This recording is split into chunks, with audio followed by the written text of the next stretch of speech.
At 0300 on a Wednesday morning, the south wall of Forward Operating Base Kieran disappeared. Not collapsed. Disappeared.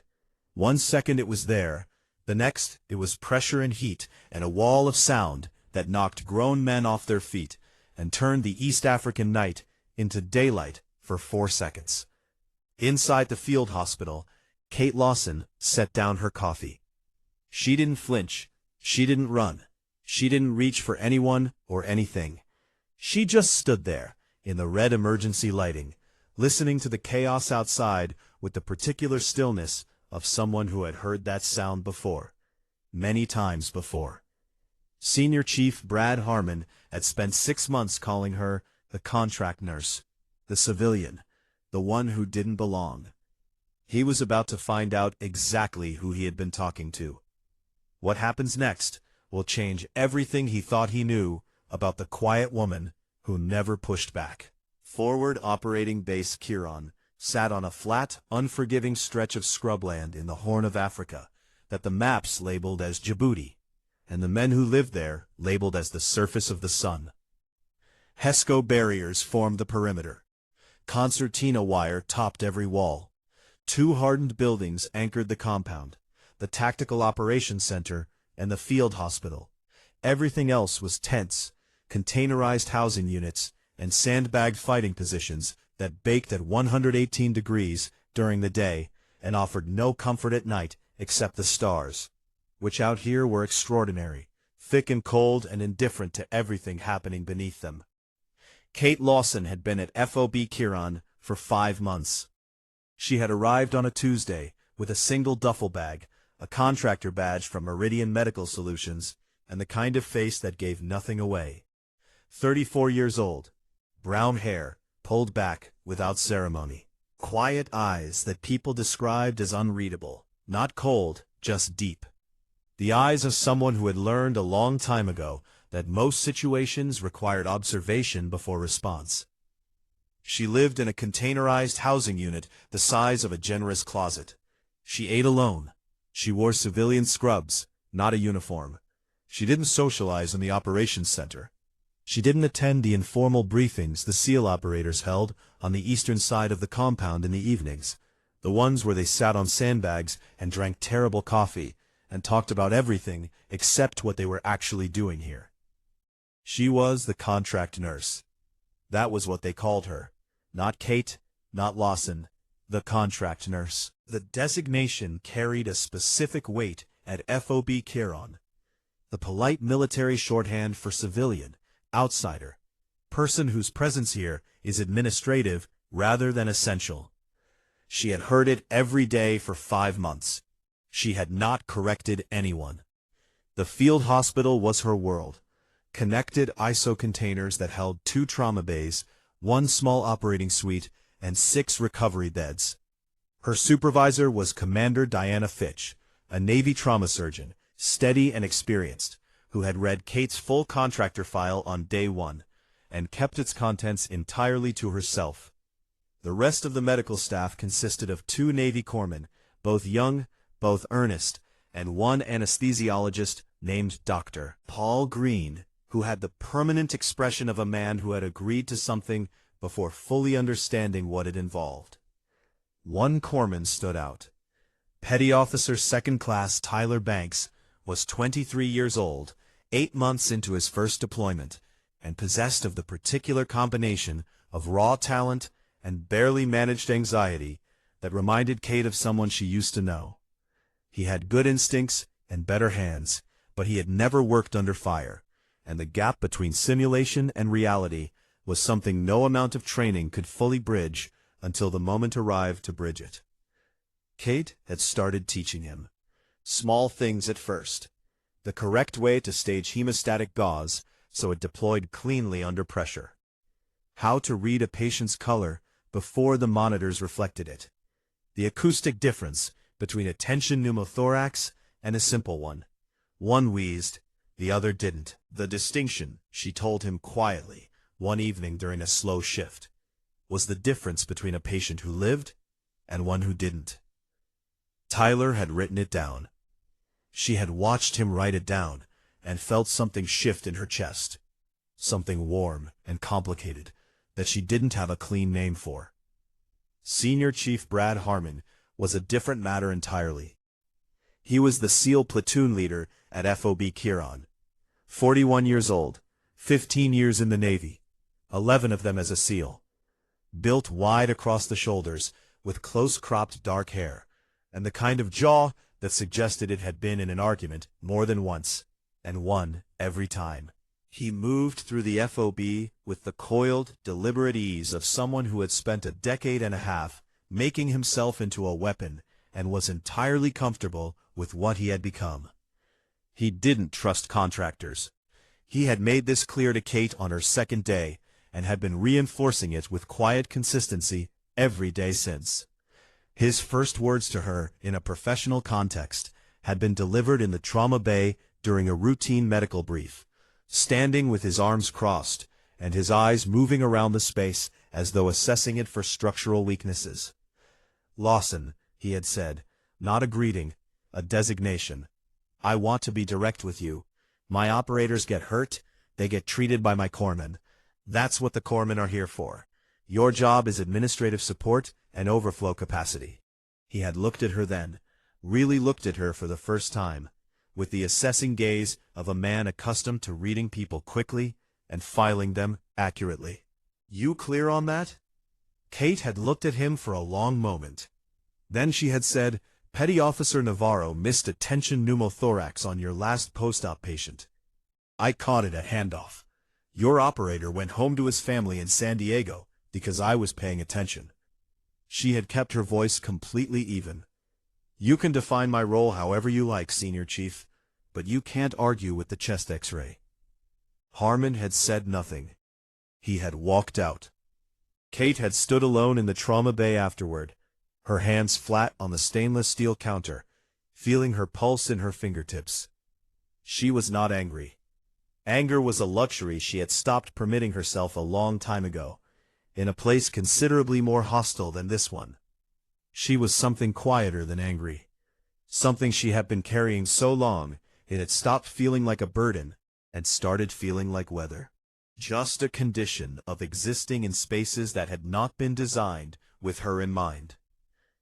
She thought about a conversation she'd had once, a long time ago, with a man named Sergeant First Class Daniel Cross, her first platoon sergeant, the one who had looked at her on her first day and said without malice and without apology, "You're going to have to prove it every single time. That's just the reality. You can be angry about it, or you can be better than it. Pick one." She had picked one. She picked it again now. She turned back to the trauma bay and went back to work. The weeks that followed settled into the rhythm that all forward operating bases eventually settled into. The low-grade hum of controlled tension, of days that were either brutally dull or suddenly not dull at all, with very little in between. Harmon continued to route his operators around her when possible. He continued to brief his corpsmen without including her.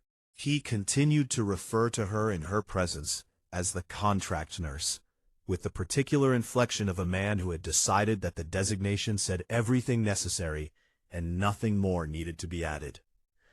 Kate continued to show up, to do her job, to teach Tyler where to put the hemostatic gauze. The threat assessments on the board outside the Tactical Operations Center had begun using different language in the past 2 weeks. Words like elevated and patterned and coordinated, the specific vocabulary of intelligence analysts who had seen something in the data that concerned them.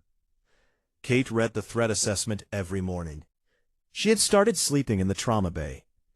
Tyler noticed on the third night. "You're here again," he said, arriving for the early shift to find her at the counter with a coffee that had gone cold.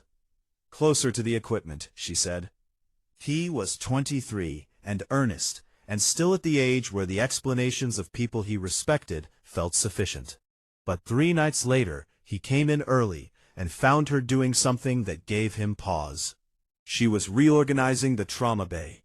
Not cleaning it, reorganizing it with a purpose and a logic that he couldn't immediately follow, moving equipment behind the reinforced supply crates, positioning the drug cart at an angle that seemed to have nothing to do with accessibility, and everything to do with something else he didn't have a word for yet. "What are you doing?" he asked.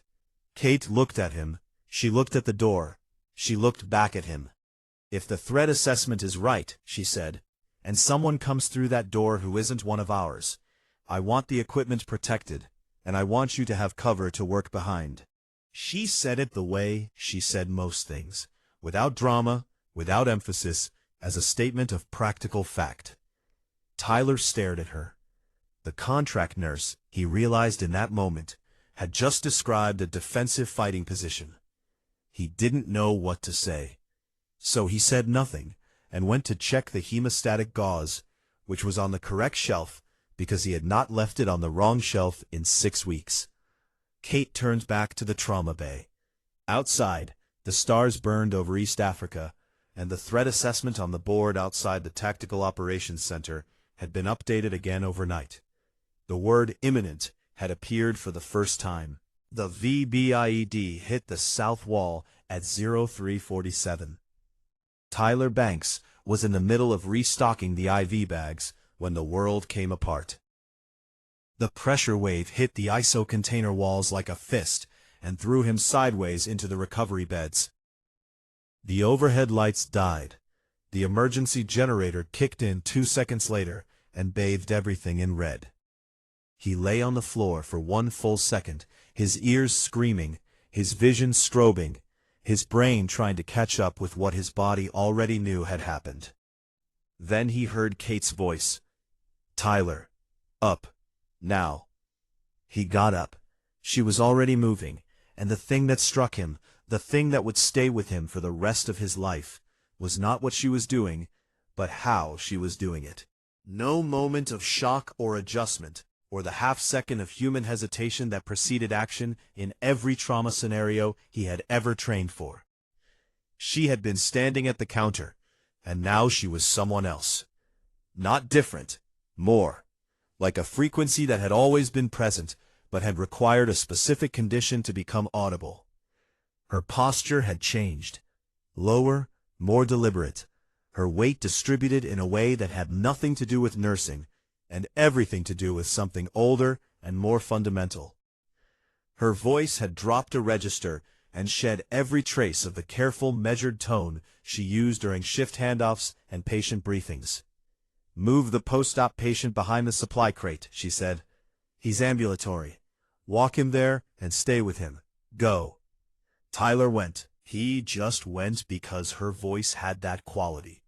The quality of someone who had stood in front of scared people before, and knew exactly how to reach the part of them that still functioned when everything else had shut down.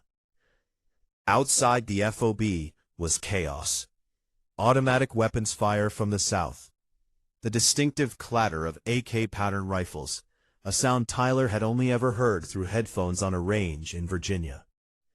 Now it was immediate and physical, a sound he felt in his sternum. The base alarm was screaming. Someone was returning fire with a crew-served weapon, the deep rhythmic percussion of a belt-fed machine gun that he could feel in his back teeth. Kate was transforming the trauma bay. She moved with a speed and an economy that he could not reconcile with the woman who had spent 5 months eating alone and correcting his hemostatic gauze placement. She shoved equipment behind the reinforced crates. She positioned the drug cart at the angle he now understood completely. She opened the bottom drawer of the supply cabinet, the one he had never opened, and removed a sidearm. She conducted a functions check with the automatic fluency of someone for whom the sequence was as natural as breathing. Tap, rack, assess. The weapon was on the counter in under 3 seconds. She had known it was there. She had always known it was there. The first casualties arrived 4 minutes after the blast. 2 SEAL operators, one walking, one being carried by Corporal James Reed, the Marine on the FOB security detail, who had arrived with blood on his kit and a look in his eyes that Kate recognized because she had worn it herself in places she didn't name out loud anymore. Reed set the operator down on the first trauma bed and looked at Kate. Something passed between them in that look. Not words, not explanation. The specific recognition of two people who belonged to the same category and had just confirmed it simultaneously. "South wall is gone," Reed said. 8 to 10 dismounts heading for the medical facility. They know we're here. Kate looked at Tyler. "Primary survey," she said. "Start with the massive hemorrhage. Left arm, tourniquet above the wound. You know this.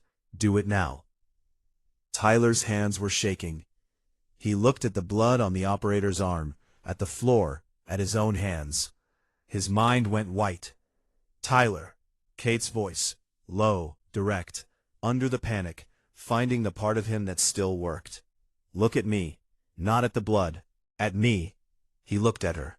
Her eyes were steady. Her hands were already working on the second operator, assessing a penetrating abdominal wound, with the focused efficiency of someone who had done this in conditions that made this room look like a controlled environment. Every shift for 5 months. Clamp, pack, hold. Do it now. His hands stopped shaking. He clamped, he packed, he held. Senior Chief Brad Harmon appeared in the trauma bay doorway at the 4-minute mark. He was in full kit, body armor, helmet, rifle. His face was dust-streaked and sharp, with the particular focus of a man in the middle of a fight who had broken away from it for a specific reason. He looked at the two operators being treated. He looked at Tyler, working with focused hands. He looked at Kate, at the sidearm on the counter, at the way she was moving, at something in the way she was moving that stopped him the way very few things stopped Harmon. He had spent 15 years learning to read people. It was a survival skill in his profession. The ability to assess a person in seconds and understand what they were actually capable of. Not what they said they were capable of, not what their file said, but the truth of them, the thing that only showed under pressure. He was reading Kate Lawson right now. And what he was reading did not match 5 months of accumulated assumption.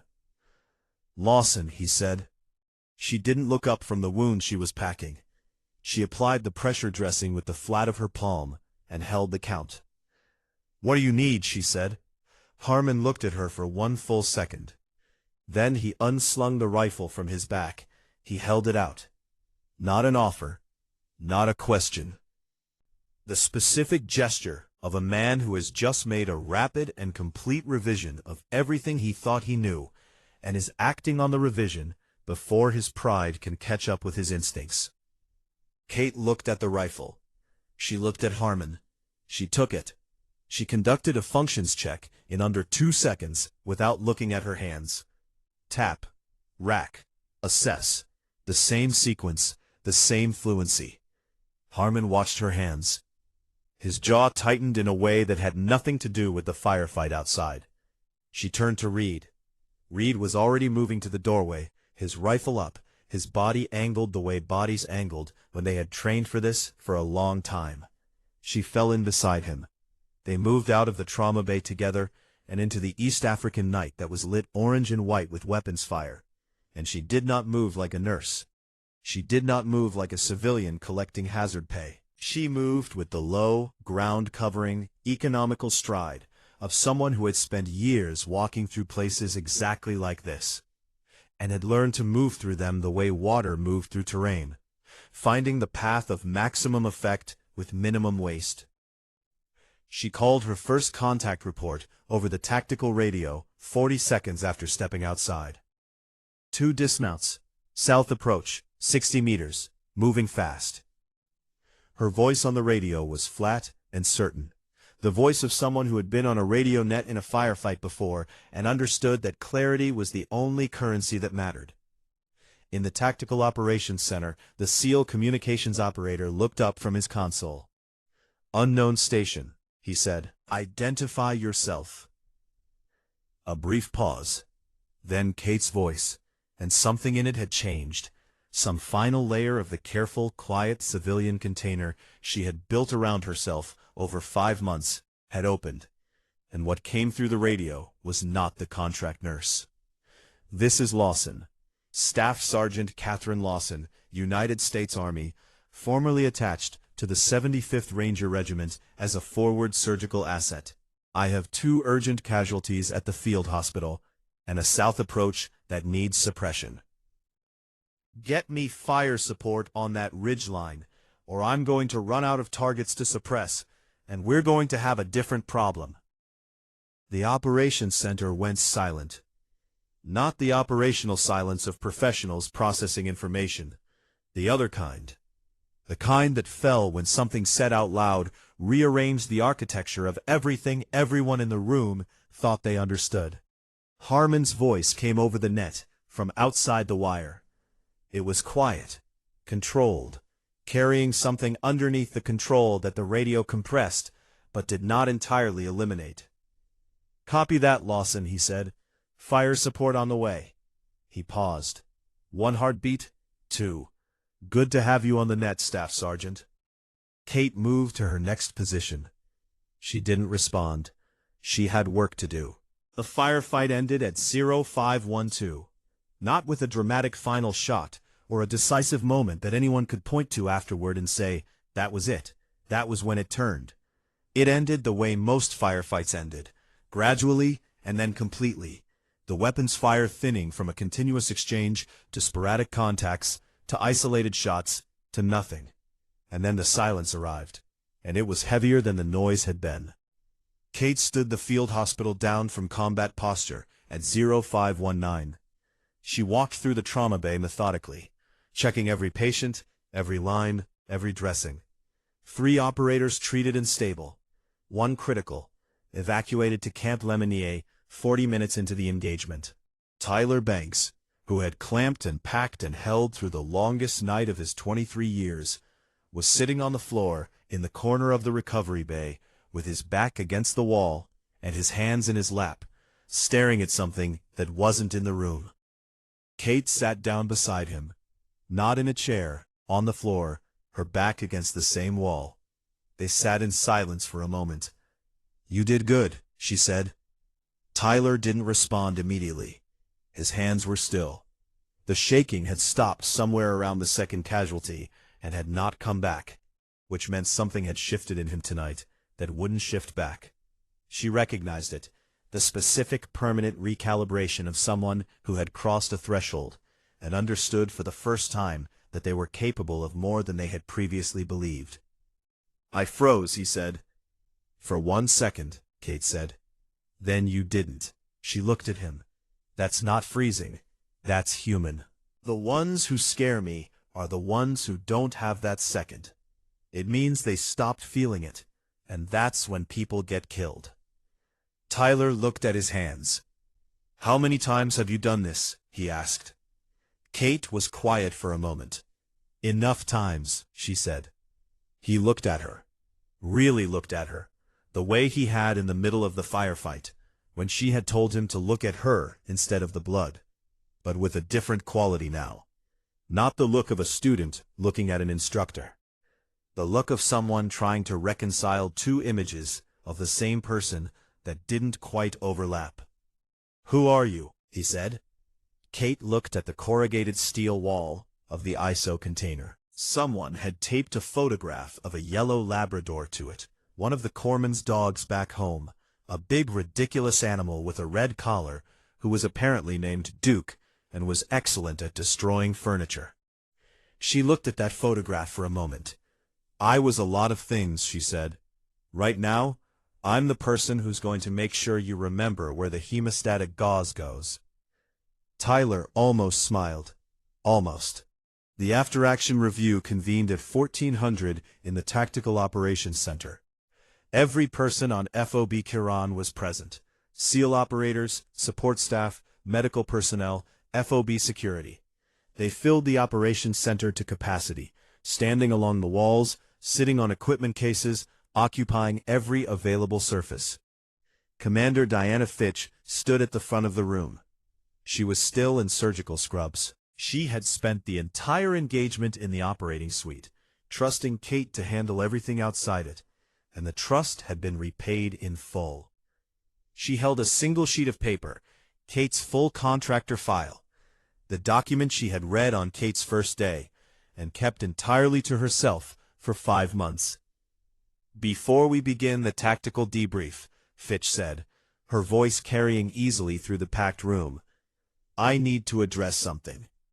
She looked at Kate, who was sitting in the second row, with her hands folded in her lap, and her face wearing the expression it always wore. The careful, composed, unreadable expression of someone who had learned to occupy space without drawing attention to it.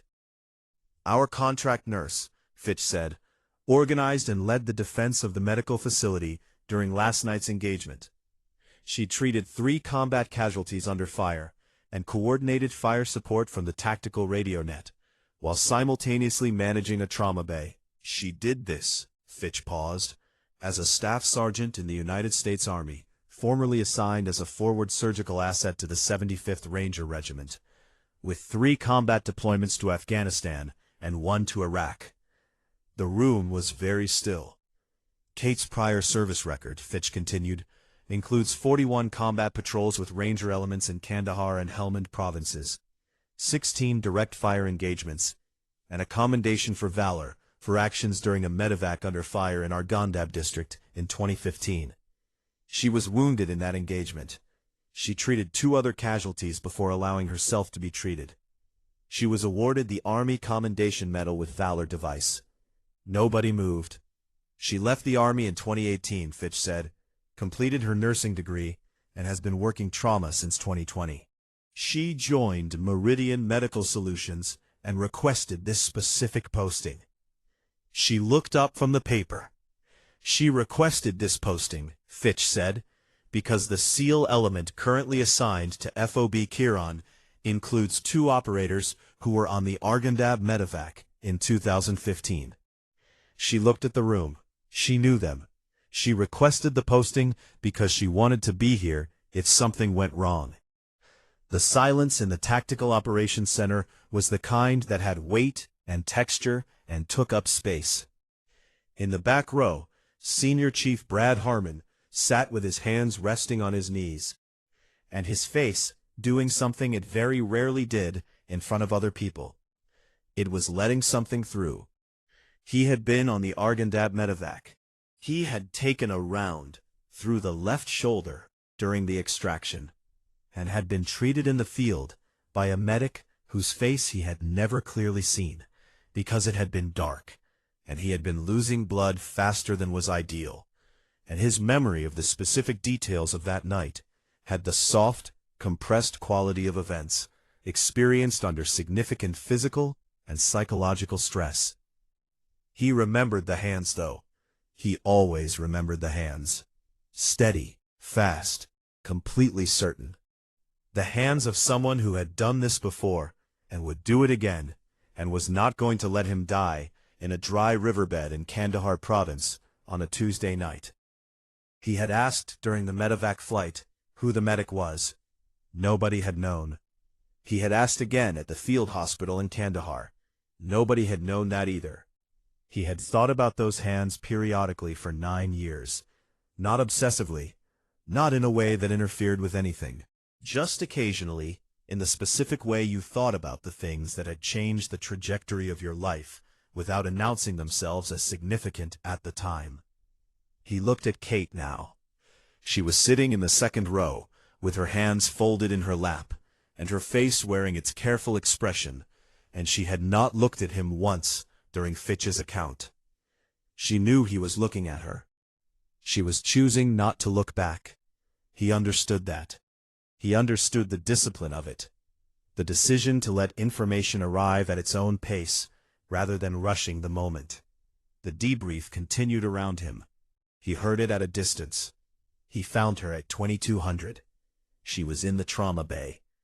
The patients were stable. The base was quiet, and the south wall had been repaired with fresh HESCO barriers that were still pale against the older, sun-bleached ones around them. She was at the counter with a coffee that had gone cold, and the particular stillness of someone who had been waiting, without admitting they were waiting. He set a second cup on the counter beside hers. He sat down across from her. He didn't speak for a long time. "Argandab," he said finally. 2015. He looked at his hands. "I asked who the medic was. Nobody knew." Kate looked at her coffee. "I rotated out the next morning," she said. He nodded slowly. "I've been thinking about those hands for 9 years." She said nothing. "I spent 5 months calling you the contract nurse," he said. 5 months routing my operators around you, questioning your decisions." He stopped. His jaw tightened. "You knew who I was the whole time." "Yes." "And you didn't say anything?" "No." "Why?" Kate looked at him for a long moment. The careful expression had shifted. Not gone, but something behind it was more visible than it usually allowed itself to be. "Because you needed to trust the nurse," she said. "Not the soldier, not the deployment history, not the commendation." She held his gaze. "You needed to trust the person who showed up every shift and restocked the trauma bay and taught your corpsmen where to put the hemostatic gauze." She paused. "That's who I am, Senior Chief. The rest is just where I learned it." Harmon was quiet. The generator hummed outside. Somewhere on the FOB, someone was playing music badly on a guitar, a country song he almost recognized. He reached into the breast pocket of his kit. He placed something on the counter between them. It was a challenge coin, worn smooth at the edges, the emblem nearly rubbed away. The 75th Ranger Regiment crest, faded from years of handling. "I've carried that since Argandab," he said. "I carry it because someone I never got to thank deserved better than to go unnamed." Kate looked at the coin. She looked at it for a long time. Then she picked it up. She turned it over in her fingers, ran her thumb across the worn face of it. The Ranger crest, the scroll, the lightning bolt. She set it back down on the counter between them. She pushed it back toward him. "Keep it," she said. "It was never about the credit." Harmon looked at the coin. He looked at her. He picked it up and put it back in his pocket. "What made you come back?" he asked. "After everything, after getting out, what made you come back to this?" Kate looked at the corrugated steel wall, at the photograph of the yellow Labrador named Duke, at the small, ordinary evidence of lives being lived in an extraordinary place. She thought about Tyler on the floor of the recovery bay with steady hands and the look of someone who had just discovered something fundamental about themselves. She thought about Sergeant First Class Daniel Cross and his voice on her first day. "You can be angry about it, or you can be better than it. Pick one." She thought about the Argandab riverbed and the dark and the weight of a man she had kept alive with her hands, while the world tried its best to prove her wrong. She looked at Harmon. "Same reason you did," she said. "Someone needs to be here." Harmon nodded. He stood up.